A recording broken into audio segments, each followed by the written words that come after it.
Olá, queridos irmãos, queridas irmãs. Nós estamos de volta com mais um estudo sobre o Evangelho segundo o Espiritismo. Sejam bem-vindos ao nosso estudo. Continuaremos agora a estudar o capítulo 23 do Evangelho, que tem o título Estranha Moral. Estamos agora iniciando o estudo do último item desse capítulo, com o título Não vim trazer a paz, mas a divisão. Nós dividimos esse estudo em duas partes, que é um item um pouquinho mais longo, então nós vamos estudá-lo em duas partes. Hoje a primeira parte. Esse item é composto pelos subitens que vão de 9 a 18. E esses subitens são compostos por duas passagens do Novo Testamento que dão abertura ao estudo, seguidas pelos 13 parágrafos com comentários de Allan Kardec e explicações a respeito desse item, que, repetimos, é o último do capítulo. Bom, em geral, a gente pode dizer que esse item nos ensina o significado dessas palavras de Jesus. Não vim trazer a paz, mas a divisão. Então é isso que esse item faz. Ele nos explica o significado dessas palavras. Hoje nós vamos estudar a primeira parte, que consiste, como a gente vai ver aqui, em apresentar o contexto em que Jesus disse essa palavra. Ou essas palavras, melhor dizendo, essa frase, né? A época em que ele estava, crenças, interesses que estavam ali permeando o contexto vivido por Jesus. Então, primeiramente, o texto, a explicação de Kardec, vem confirmar que essas palavras são mesmo de Jesus, para depois identificar o que elas queriam dizer, ao que elas se referem. E ao que elas se referem? A aceitação de novas ideias. Esse é o ponto principal desse ensinamento de Jesus para o povo da sua época e para a humanidade como um todo, claro. Como nós nos preparamos para nos elevar a Deus aceitando novas ideias. Bom, então, ideia de continuidade agora. Nós vimos nos itens anteriores a análise de nossos sentimentos, do nosso entendimento sobre os laços familiares, afetivos, diante da tarefa de seguir Jesus. Notemos que esse tópico que nós temos agora, né, ele também tem uma ressonância que vem de tudo isso. A gente tinha duas escolhas: laços familiares, laços afetivos, o luto, como a gente viu agora há pouco, né? Tudo isso, escolhas, né? Eu escolho os laços familiares, os interesses terrenos ou seguir Jesus. Então, o meio de elevação era a escolha sempre por seguir Jesus. Ideia de continuidade? Bom, agora é a tarefa de seguir Jesus, combatendo em nós antigas inclinações e interesses. Vejam que o tema continua, a temática é a mesma, né? Quais eram as nossas antigas inclinações e interesses? Muitas vezes o laço familiar, o laço afetivo, aquele momento do luto que nos trava muitas vezes e não permite com que a gente siga Jesus, a incompreensão sobre essas coisas. E agora a temática é a mesma, só que de um modo mais direto agora, no entendimento geral da vida, Jesus dizendo, olha, eu não vim trazer a paz, eu vim trazer a divisão. E aí a gente vai entender a vida e a vinda de Jesus de uma forma um pouco diferente, estudando esses itens. Então essa é a ideia de continuidade, né? A gente continua dentro de uma mesma temática, a nossa concepção de vida, concepção de nossos deveres, a concepção das escolhas que a gente faz sempre, e principalmente a escolha por seguir Jesus. Então, vamos ao texto. Não vim trazer a paz, mas a divisão. Primeira passagem do Novo Testamento está aqui no Evangelho de Mateus e a segunda está no Evangelho de Lucas. Vamos a essas passagens então. Não penseis que eu tenha vindo trazer paz à terra. Não vim trazer a paz, mas a espada. Porquanto vim separar de seu pai o filho, de sua mãe a filha, de sua sogra a nora, e o homem terá por inimigos os de sua própria casa. Vim para lançar fogo a... Bom, aqui é a primeira passagem, né, do Evangelho de Mateus. Segunda passagem agora do Evangelho de Lucas. Subitem 10. Vim para lançar fogo à terra. E que é o que desejo, senão que ela se acenda? Tenho de ser batizado com um batismo, e quanto me sinto desejoso de que ele se cumpra. Julgais que eu tenha vindo trazer paz à terra? Não, eu vos afirmo. Ao contrário, vim trazer a divisão. Pois doravante, se acharem numa casa 5 pessoas, estarão elas divididas umas contra as outras, 3 contra 2 e 2 contra 3. O pai estará em divisão com o filho e o filho com o pai, a mãe com a filha e a filha com a mãe, a sogra com a nora e a nora com a sogra. Então, os dois primeiros, a segunda passagem é quase uma repetição da primeira, né? Na segunda, com um pouco mais de detalhes, o que Jesus disse com esse detalhe, né, do fogo agora. Vim para lançar fogo, trazer divisão.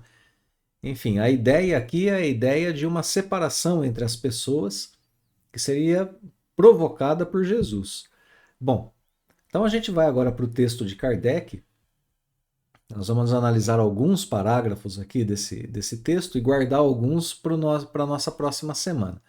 Mas dentro desses que a gente vai analisar agora, a gente vai ter essa ideia, então, né, como a gente dizia há pouco, dessa explicação, desse contexto da época, das crenças, dos interesses, para que Kardec possa fazer uma explicação sobre o significado real dessas palavras que Jesus disse.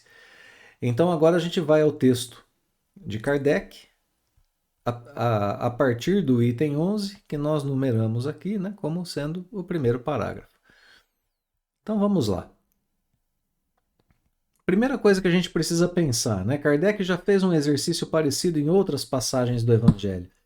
Ele pergunta: será mesmo possível que Jesus tenha dito essa palavra, sendo que ele era personificação da doçura, da bondade, que não cessou de pregar o amor do próximo? Será que Jesus que disse isso mesmo? Não vim trazer a paz, mas a espada? Enfim, essas passagens que a gente viu agora, dizendo que ele traria separação, né, entre as pessoas. Kardec pergunta: não estarão essas palavras em contradição flagrante com seus ensinos? Pergunta mais: não haverá blasfêmia, né? Uma ofensa a religião, em lhe atribuírem a linguagem de um conquistador sanguinário e devastador? Então, causa dúvidas se foi mesmo Jesus que disse essa palavra, porque em essas palavras, né, essa frase que a gente viu, e essas passagens do Novo Testamento, pois são palavras de Jesus, traz dúvida, porque parece num primeiro momento que elas são contrárias àquilo que Jesus mesmo ensinou, o amor, né, a fraternidade entre as pessoas. E então, em outras passagens do Evangelho, Kardec fez esse mesmo exercício e agora ele repete o exercício para a gente ver se as palavras são mesmo de Jesus. O próprio codificador, um pouquinho adiante, já diz, aqui, né, no nosso texto em destaque: não há blasfêmia nem contradição nessas palavras, pois foi mesmo ele quem as pronunciou, e elas dão testemunho da sua alta sabedoria. Então não é apenas questão de Jesus ter pronunciado. A gente já começa a identificar aqui com Kardec que as palavras são deles. Mas tem uma questão a mais aqui. Além de não estarem em contradição com seu ensino e nem com sua personalidade, olha aqui a personalidade de Jesus, né? Jesus, a personificação da doçura e da bondade. Pregava o amor ao próximo. Então, isso não está em contradição nem com seu ensinamento, nem com a sua personalidade, vai dizer Kardec, e ainda mais. Além de tudo, essas palavras retratam uma alta sabedoria de Jesus. E agora, então, a gente vai precisar entender o texto que vem na sequência para a gente ver que Jesus mesmo disse essas palavras, que denotam sabedoria e que estão em acordo com sua personalidade e com seus ensinamentos. Vamos seguir o texto aqui do parágrafo um pouquinho. Apenas um pouco equívoca, um pouco enganada, né? A forma não lhe exprime com exatidão o pensamento, o que deu lugar a que se enganassem relativamente ao verdadeiro sentido delas. Pronto, então aqui o problema está identificado. a gente não pode tomá-las ao pé da letra. Olha lá, tomadas à letra, tenderiam a transformar sua missão toda de paz noutra de perturbação e discórdia, consequência absurda que o bom senso repele, porquanto Jesus não podia desmentir-se. Então, o segredo é não levá-las, não tomar essas palavras ao pé da letra, mas buscar o sentido real delas. Então, esse primeiro parágrafo atribui essas palavras a Jesus e já indica como entendê-las, já indica o problema que a gente tem pela frente, né? É buscar entender o seu verdadeiro sentido. Para a gente não correr nesse risco de entender Jesus de uma forma diferente daquilo que ele veio fazer, ou de uma forma completamente contrária à missão que Jesus mesmo propunha, dado que ele não pode desmentir-se e ele não pode contradizer-se. Muito bem. Segundo parágrafo. Toda ideia nova forçosamente encontra oposição e nenhuma há que se implante sem lutas. Pronto, a gente está começando a perceber aqui. Jesus foi o Espírito que veio trazer a boa nova, o Evangelho à humanidade. Ele era portador da boa nova. Essa ideia que vinha revolucionar o mundo. E os seus contraditores sabiam bem disso. Por isso que Kardec escreve na sequência: ora, nesses casos, a resistência é sempre proporcional à importância dos resultados previstos. Que resultados são esses? Mudança do mundo, né? Porque quanto maior ela é, tanto mais numerosos são os interesses que ela fere. E a gente sabe, né, que na época de Jesus e ainda hoje no mundo existem interesses muito contrários aos do amor incondicional a todas as pessoas, da fraternidade universal,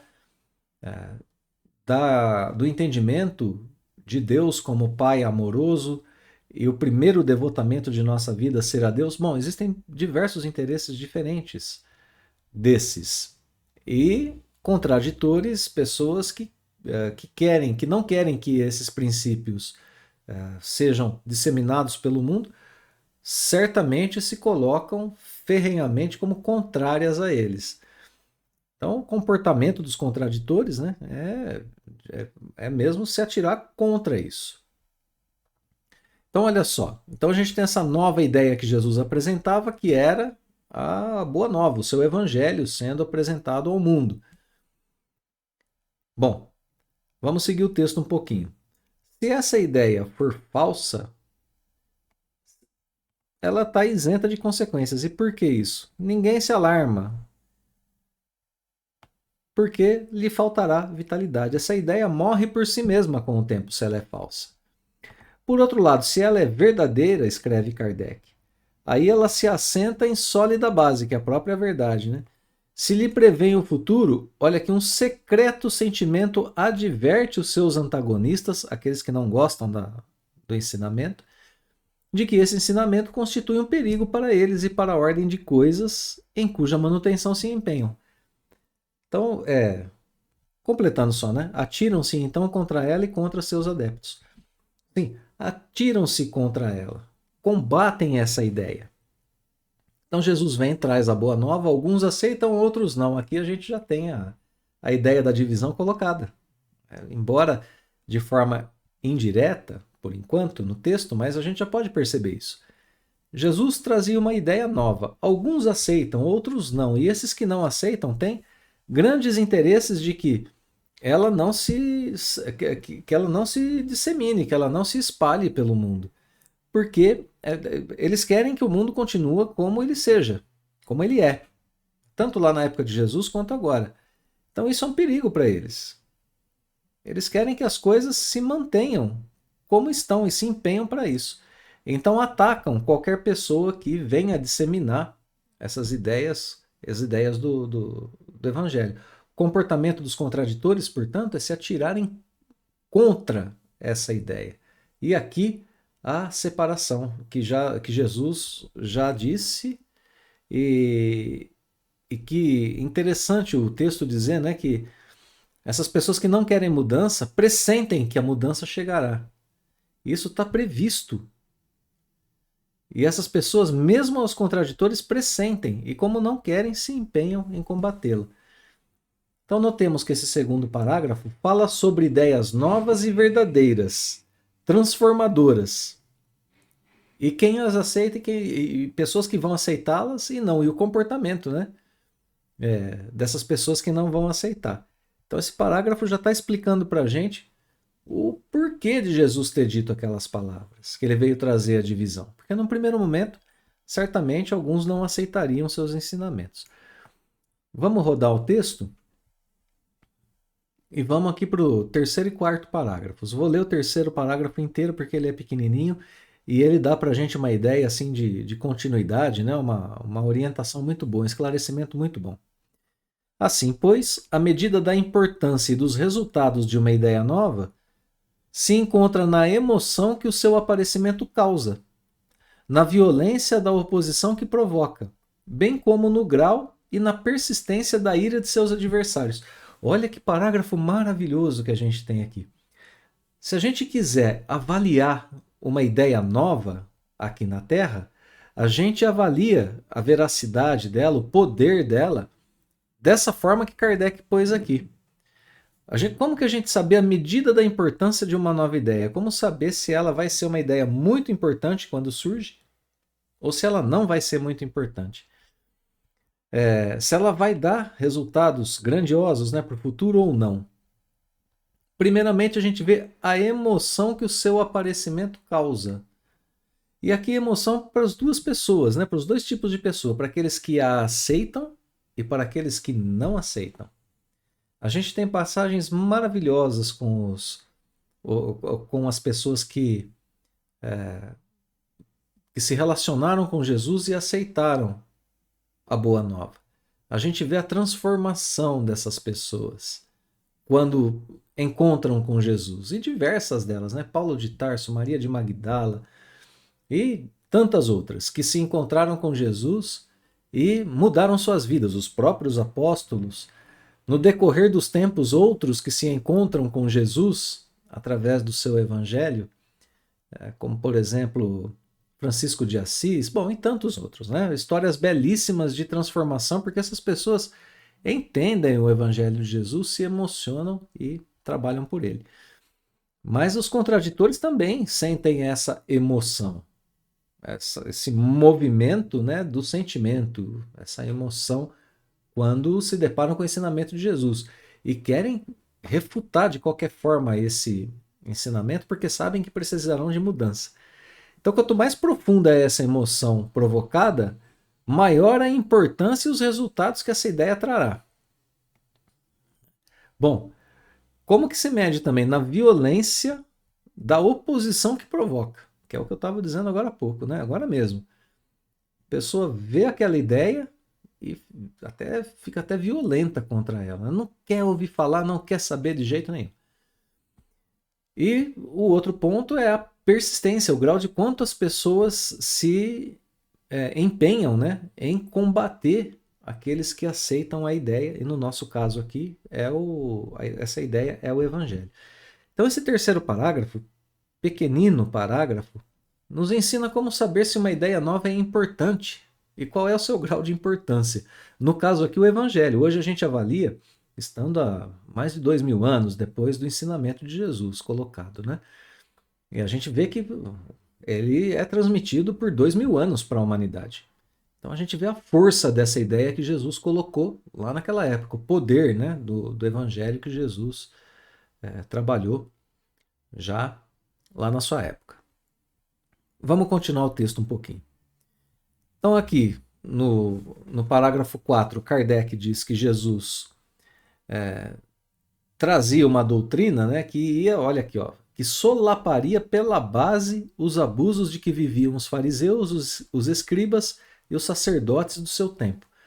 Vale uma olhadinha lá no comecinho do Evangelho segundo o Espiritismo para a gente ver quem eram os fariseus, os escribas e os sacerdotes do tempo de Jesus. Pessoas muito envolvidas com as questões materiais.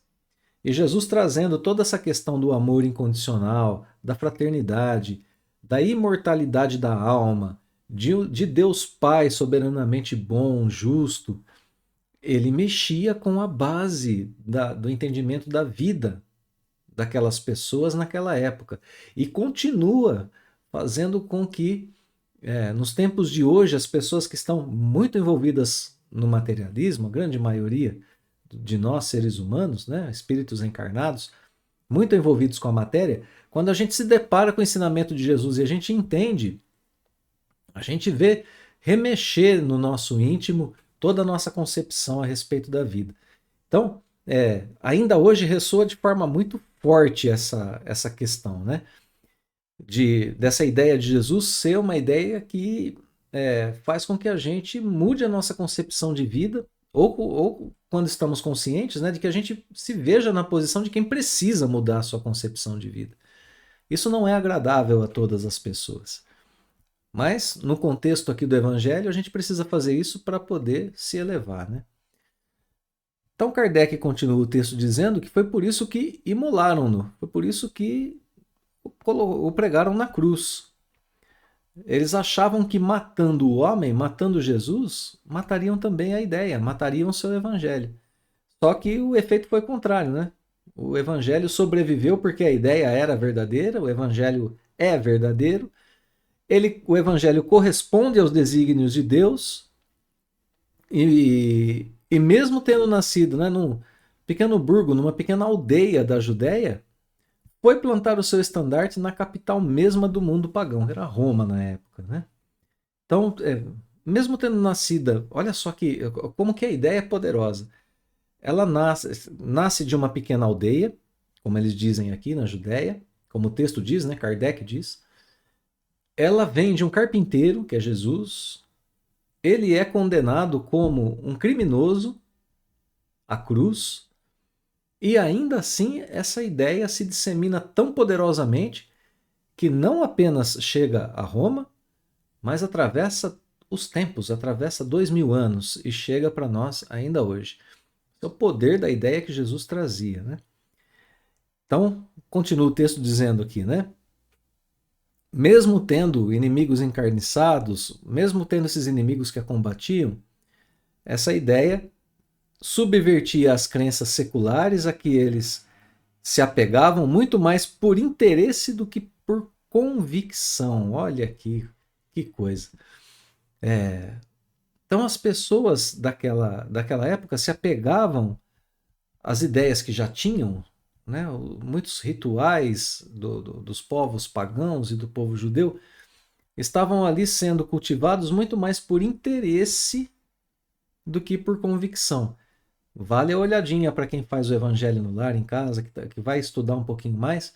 De novo, em quem eram os escribas, os sacerdotes e os fariseus. A gente, só lendo ali quem eram essas pessoas, a gente já começa a perceber e a gente identifica que eles agiam muito mais por interesse do que por convicção ideológica, filosófica ou mesmo religiosa. Tinha uma questão de interesse muito grande por trás das atitudes daquelas pessoas em contrariar aquilo que Jesus dizia, inclusive, né? Vamos continuar o texto. Lutas das mais terríveis esperavam aí pelos seus apóstolos. Foram inumeráveis as vítimas, como a gente sabe. O cristianismo foi perseguido durante muito tempo, depois que Jesus volta ao plano espiritual. A ideia, no entanto, avolumou-se sempre e triunfou, porque, como verdade, sobrelevava as que a precederam. Então ela era mais pura, ela era uma ideia mais elevada do que as ideias anteriores que se apresentavam tanto para os povos pagãos quanto para o povo hebreu naquela época. Então esse quarto parágrafo, né, ele fala sobre o poder da ideia que Jesus pregava e sobre já as divergências, né, que ela recebia, sobre as pessoas, os combates que a ideia recebia já no tempo de Jesus. Então, mais uma ainda, né, justificando pelo contexto do tempo, da época de Jesus, pela cultura do povo, etc., pela própria elevação espiritual, o porquê que Jesus disse que viria para trazer a divisão, porque alguns aceitariam, outros não.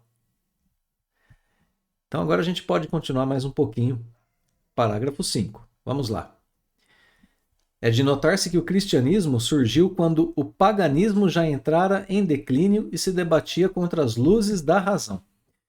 Então, se a gente voltar só um pouquinho no parágrafo anterior, a gente vai ver que o começo do parágrafo anterior fala sobre escribas, sacerdotes e fariseus, pessoas que eram pessoas do povo no qual Jesus nasceu, no povo hebreu. Agora, esse parágrafo 5, né, subitem 14 aqui, ele fala do paganismo, ele fala das outras pessoas, daqueles que não eram hebreus, judeus, né? Então, olha aqui, o paganismo já estava em declínio, ele não era racional, muitas das crenças não eram racionais, e isso faz com que aquele que segue determinada crença não tenha fortalecida em si a sua fé. É isso que Kardec está dizendo. Então, quando começou a surgir o cristianismo, o paganismo já não tinha força mais entre o povo. Kardec escreve que ele ainda era praticado pro forma. Pro forma é apenas por formalidade. O paganismo ainda estava vivo por interesse, não pela razão nem pela fé. Então ele era praticado apenas por formalidade, para manter as aparências, muitas vezes, e os interesses, né? Os interesses de quem praticava. A crença, porém, olha aqui, a fé, né, desapareceu. Apenas o interesse pessoal o sustentava. O interesse pessoal mesmo da vida em sociedade.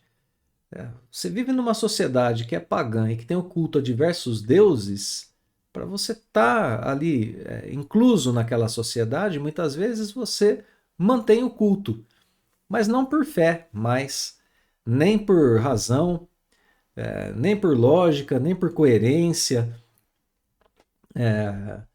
nem pela própria fé, apenas porque pelo interesse de estar comungando com outras pessoas da mesma religião, né? Ora, vamos rodar o texto um pouquinho, né, para ficar mais perto aqui, tá? Ficar melhor na tela. Isso. Ora, é tenaz o interesse, jamais cede à evidência. Irrita-se tanto mais quanto mais peremptórios e demonstrativos de seu erro são os argumentos que se lhe opõem. Então é duro, né, quando a gente percebe que está em erro, mas mesmo assim quer manter o interesse. Sabe ele muito bem que está errado, mas isso não o abala, porquanto a verdadeira fé não lhe está na alma. Então não tem fé, mantém o interesse. O que mais teme é a luz, é a revelação, né? É a orientação correta, que dá vista aos cegos. É isso que Kardec está dizendo. É-lhe proveitoso o erro, ele se lhe agarra e o defende. Então, nesse quinto parágrafo, a gente tem a comparação aqui entre interesse com a razão e com a fé verdadeira. Daqui nascem as divergências, de um conflito interior do ser humano. Ele quer manter o interesse, mesmo que a doutrina de Jesus lhe fale, né, perdão, de forma muito forte ao íntimo, ele ainda quer manter o seu interesse. E ele só vai, com muita luta interna, né, ceder a isso futuramente. Então, nesse quinto parágrafo, a gente tem que qual é o problema que permitiu a Jesus prever o que ia acontecer com o seu evangelho, né, na propagação do seu evangelho. Jesus, profundo conhecedor da intimidade humana, sabia desse conflito entre interesses e entre a razão, entre a fé verdadeira. Então, quando ele diz eu vim causar divisão, sim, a divisão de pessoas que aceitam com pessoas que não aceitam. Mas num certo sentido muito especial e profundo, a divisão do homem em si mesmo. Olha só, se ficou difícil isso que eu falei, vamos tentar melhorar um pouco, né? Que divisão é essa que Jesus provoca em um homem consigo mesmo? Bom, pensando aqui no povo pagão, o povo pagão tem um certo meio de um certo um certo modus operandi para sua vida. Ele tem um certo hábito para sua vida e ele sente que não está indo muito bem aquilo. Ele já não tem mais aquela fé profunda, aquilo já não lhe toca mais, e aí Jesus apresenta algo que é melhor. Só que aí ele não quer. E esse é o conflito íntimo, é o homem separando o seu próprio interior. Por um lado, ele quer defender o seu interesse, mas no seu íntimo de espírito imortal, já fica ali aquele bichinho roendo, né? Já fica ali aquela coisinha cutucando. Lá no seu íntimo, ele sabe que o evangelho é melhor. E isso causa um conflito interno na própria pessoa. Conflito de interesses, com razão, com fé. O que eu vou defender? Meu interesse ou minha fé e minha razão? Em algum momento a pessoa cede. O interesse vai ficar mais fraco em algum momento da sua evolução espiritual, do seu progresso espiritual, e ele vai ceder. Mas Jesus sabia, certamente, desse conflito interno também. Que não está, obviamente, ele não está descrito aqui no texto, mas é muito interessante a gente pensar nisso, porque quantas vezes a gente não está diante do Evangelho, diante de um pedido de Jesus, de uma orientação de Jesus, o perdão, por exemplo, a misericórdia, a indulgência, a caridade, e a gente fica colocando ali aquilo que a gente chama de sofismas, né? Desculpas para não fazer aquilo que Jesus está pedindo para a gente fazer. Quantas vezes a gente ainda não tem hoje essa atitude? Esse tipo de atitude diante do ensinamento do Evangelho. Imagine naquela época, quando o Evangelho nasceu, né? Então, conflito íntimo, separação dentro de nós mesmo, de conflito íntimo entre o nosso entendimento e o nosso interesse, e depois o conflito entre as pessoas, aqueles que já aceitaram e aqueles que não aceitavam. Bom, vamos passar agora para o parágrafo 6. É o último parágrafo que a gente vai analisar hoje. A gente vai fechar nesse parágrafo a ideia que a gente colocou e a gente volta na próxima semana para os parágrafos finais. Então aqui Kardec já falou sobre pessoas que eram contemporâneas do Cristo. Agora ele vai falar sobre alguém que veio um pouco antes, Sócrates. Alguns séculos antes de Jesus. O filósofo, né? Sócrates. Sócrates também não ensinaram uma doutrina até certo ponto análoga à do Cristo, uma doutrina parecida com a de Jesus, né? A gente tem também na introdução do Evangelho segundo o Espiritismo, Kardec comparando as doutrinas de Sócrates e Platão com a de Jesus. Bom, então Sócrates apresentou algo parecido com o que Jesus apresentava. Parecido, hein, pessoal? Parecido, não exatamente igual. Ok? Alguns pontos da doutrina de Sócrates têm consonância com o ensinamento de Jesus. É isso que Kardec está dizendo. E já séculos antes do Cristo. Pergunta que segue, né? Por que não prevaleceu naquela época sua doutrina no seio de um dos povos mais inteligentes da Terra, onde vivia Sócrates? Por que não? Por que a ideia não prevaleceu já com Sócrates? É que ainda não chegara o tempo. Ele semeou numa terra não lavrada. O paganismo ainda não se achava gasto. Então, bem claro o texto, né? O Cristo recebeu em propício tempo a sua missão. Então, era um contexto um pouco diferente desse de Sócrates.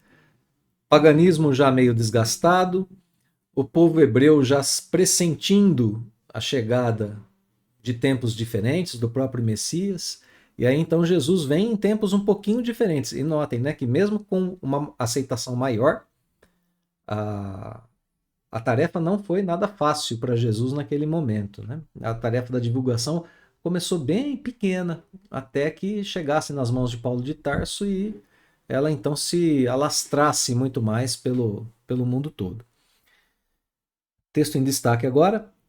Muito faltava, é certo,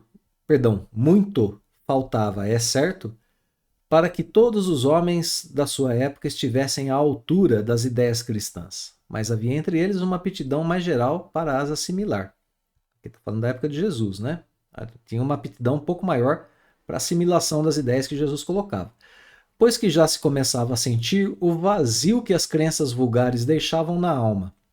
Sócrates e Platão haviam aberto o caminho e predisposto os espíritos. Então já tinha algo feito nesse sentido. Olha aqui, Kardec indica aqui o o item da introdução, né, o parágrafo 4, perdão, Sócrates e Platão, precursores da ideia cristã e do espiritismo. Então esse último parágrafo que a gente viu aqui, o parágrafo 6, ele simplesmente coloca mais um exemplo da implementação de ideias novas, que é o exemplo agora de Sócrates e Platão, né, e a sua época. Então, esse último parágrafo denota que esse problema íntimo de um povo, de uma época, de um contexto histórico, né, como sendo impeditivos dessas novas ideias. Então, é preciso trabalho para que essas novas ideias se assentem, para que elas estejam realmente colocadas à disposição da sociedade. Muito bem, então a gente aqui fecha o estudo de hoje e lembrando, né, que nesse estudo a gente viu que as palavras ditas no Evangelho são mesmo de Jesus, que elas denotam alta sabedoria do Cristo, em primeiro lugar porque Jesus conseguiu prever os resultados dos seus ensinamentos, prever a cisão, a separação que isso provocaria entre os homens, e até no mundo íntimo de nós mesmos, de cada um de nós individualmente, e foi um alerta de Jesus. Foi um alerta. Então isso denota uma sabedoria muito grande do Cristo e a sua elevação espiritual, né? Muito acima da nossa, com certeza. Então a gente, até agora, né, nós vimos as dificuldades enfrentadas por Jesus durante a divulgação e implementação da Boa Nova e como isso ressoou em nós. Antigas crenças, costumes e hábitos precisavam ser combatidos. E sabemos que isso é difícil de ser realizado em nós por causa das nossas próprias barreiras interiores. Naquela época isso acontecia, hoje ainda acontece. Tanto que há também a resistência daqueles que não querem que nós mudemos. Às vezes é a gente que não quer mudar, mas tem também outros que não querem que nós mudemos, que provoquemos a mudança em nós, porque isso é modificar o mundo. E incomoda muitas vezes quem não quer mudar. Então, se a gente mudar, outros perceberão que precisarão mudar também. E nem todos querem a mudança, nem todos gostam da mudança. Por quê? Porque ela dá trabalho. A gente sabe, né? Que a mudança dá trabalho. Perdão. Por isso é importante nos mantermos concentrados sempre em estudar e praticar a doutrina de Jesus, o Espiritismo, que renova, que aprofunda esses ensinamentos. E sempre, né, procurando estar convictos do bem que podemos realizar em nós e também para os outros, para as outras pessoas. Façamos a nossa parte. As demais mudanças virão com o tempo. Então, que a gente possa vencer, se ainda existir em nós, esses conflitos íntimos, que a gente possa, de fato, entender a doutrina do Cristo como orientação fundamental para a nossa existência e segui-la. Seguir essa orientação, colocando-a acima de qualquer outro interesse mundano. Esse é o centro da discussão aqui, o centro da discussão nem tanto, né? Mas o centro do ensinamento desse último item do capítulo 23. Então é isso. Queridos irmãos, irmãs, eu vou deixar agora aquele abraço fraterno a todos, o agradecimento pela companhia mais uma vez, em mais um estudo, os votos de que Deus abençoe a nossa semana e a gente se vê em breve. Semana que vem a gente continua esse texto para terminar o capítulo 23. Mais uma vez, abraço fraterno a todos, até logo mais.